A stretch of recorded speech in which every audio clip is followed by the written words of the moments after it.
संजय उवाच तं तथा कृपयाविष्टमश्रुपूर्णाकुलेक्षणौ विषीदन्तमिदं वाक्यमुवाच मधुसूदन। संजय बोले, वैसी कायरता से व्याप्त हुए उन अर्जुन के प्रति जो कि विषाद कर रहे हैं और आंसुओं के कारण जिनके नेत्रों की देखने की शक्ति अवरुद्ध हो रही है, भगवान मधुसूदन ये आगे कहे जाने वाले वचन बोले। व्याख्या। तम तथा कृपयाविष्टम। अर्जुन रथ में सारथी रूप से बैठे हुए भगवान को ये आज्ञा देते हैं कि हे अच्युत, मेरे रथ को दोनों सेनाओं के बीच में खड़ा कीजिए, जिससे मैं ये देख लूं कि इस युद्ध में मेरे साथ दो हाथ करने वाले कौन हैं, अर्थात मेरे जैसे शूरवीर के साथ कौन कौन से योद्धा साहस करके लड़ने आए हैं। अपनी मौत सामने देखते हुए भी मेरे साथ लड़ने की उनकी हिम्मत कैसे हुई।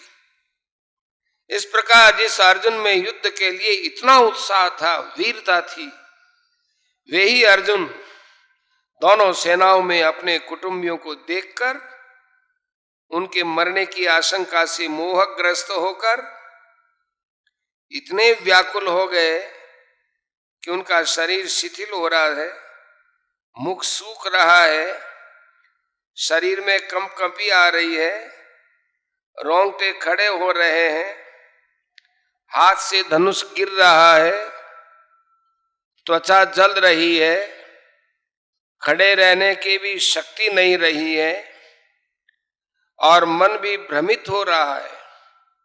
कहा तो अर्जुन का ये स्वभाव कि न दैन्यम न पलायनम, और कहा अर्जुन की कायरता के दोष से शोकाविष्ट होकर रथ के मध्य भाग में बैठ जाना। बड़े आश्चर्य के साथ संजय यही भाव उपर्युक्त पदों से प्रकट कर रहे हैं। पहले अध्याय के 28वें श्लोक में भी संजय ने अर्जुन के लिए कृपया परयाविष्ट पदों का प्रयोग किया। अश्रुपूर्णा कुलेक्षणम।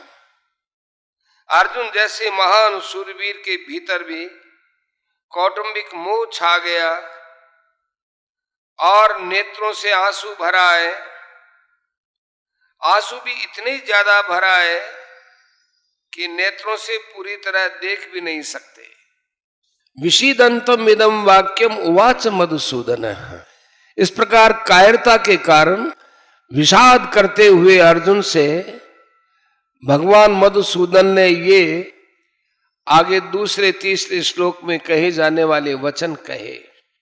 यह विषीदंतम उवाच कहने से ही काम चल सकता था, इदम वाक्यम कहने की जरूरत ही नहीं थी, क्योंकि उवाच क्रिया के अंतर्गत ही वाक्यम पद आ ही जाता है।